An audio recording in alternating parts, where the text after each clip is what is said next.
Is inflation a quiet form of theft? Does it feel like your dollar is purchasing less and less by the day? Is the economic data even making sense? And is the steady erosion of your purchasing power putting your retirement at risk? More importantly, what can we do about it? How can investments in scarce assets like gold and silver or decentralized assets like Bitcoin be used to counterbalance this constant erosion of our savings and purchasing power? If you think you may be falling behind, see the link in the video description to access the free Inflation Retirement Calculator to make sure that you are on track. To discuss why gold works, why fiat currencies ultimately fail, and why gold and other scarce assets act as an insurance policy against risk, we will hear from economist, White House advisor, and author Jim Rickards, economist and investor Keith Weiner, macro analyst and investor Lyn Alden, and former congressman and activist Mark Finchem.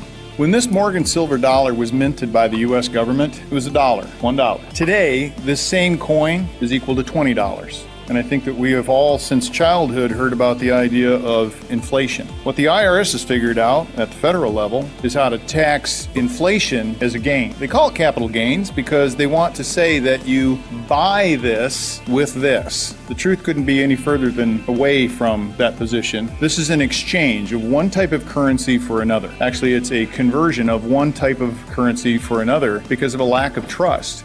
In 1933, we went from you could hand in your $20 bill and get 1 ounce of gold to no longer is it possible to redeem that paper. Now the paper becomes irredeemable, meaning it's a promise to pay that is dishonored and promises not to pay. So it becomes a contradiction and then a meaningless unit. I mean, what is the dollar worth? Go to your local McDonald's today and find out what they think it's worth. And what will they think it's worth tomorrow might be a different worth than it is today. One of the ways that they could combat inflation is to repeg the dollar to something. We have been an unusual period in history for the past 50 years. Now a lot of people have come to think of, money not being backed by anything as normal. Whereas if you look back over the really long stretch of human history, this was an unusual 50-year period of, the entire world. Every fiat currency in the world is exactly that, fiat. So it's not backed by anything officially. And so that's been an exception rather than the rule to human history. So I do think, people should have an open mind about what currency looks like 10, 20 years from now. I think there's going to be a lot of ways that could play out. But I think in this decade, in order for that to happen, you'd have to see a pretty big inflationary crisis. The policy intervention is kind of relentlessly inflationary. So I do think that we're going to see higher inflation in the 2020s. I do think we're going to see long-term negative real yields. And I do think there's going to be a shift out of, some of those paper assets into some of those scarce assets.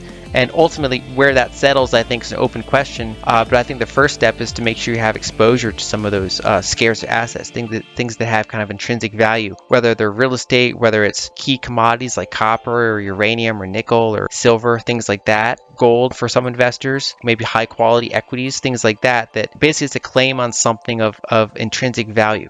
Currency wars arise in a situation when there's too much debt and not enough growth. Notice, how do you handle debt? Well, there are kind of three ways out. You can actually grow and make enough money to pay the debt. You can default, not pay the debt, or you can inflate it, which is just a disguised form of default. So I inflate my currency. Here's that $1 billion I owe you. Good luck buying a loaf of bread because it's not worth very much. So growth, default, and inflation are the three ways out of debt. Well, there's no reason to default. I mean, why would you? If you can print the money, why would you default? Just print the money.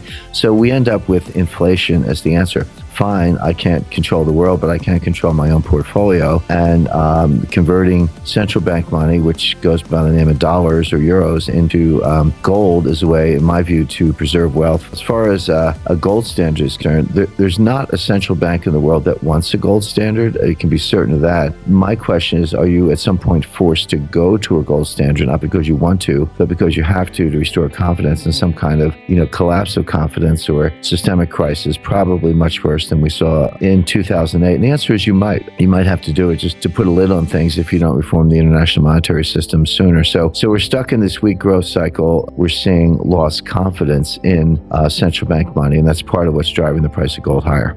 Gold holds a proven, time-tested track record as an economic constant that spans millennia.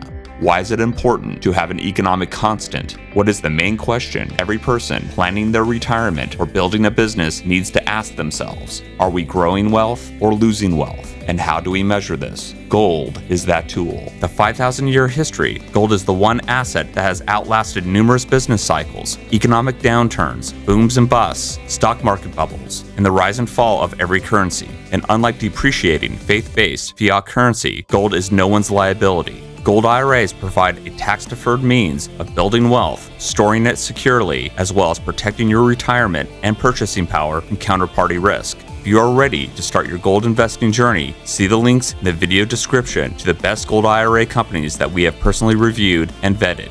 An often used criticism for holding gold is the opportunity cost of gaining yields elsewhere, such as bonds or high-quality equities. Monetary Metals is a gold investment company that unlocks the productivity of gold by offering a yield on gold paid in gold. Monetary Metals delivers interest on gold through the company's gold fixed income investments, which aim to provide a fixed return with low risk of loss. This provides investors exposure to gold's unique attributes, plus a real yield that grows your total of gold ounces held. To learn more about Monetary Metals and their innovative investment products, see the link in the video description. If you enjoyed this video content, be sure to like and subscribe so you don't miss our next video. To attend a free gold education webinar held by Augusta Precious Metals, see the link in the video description. Thanks for watching.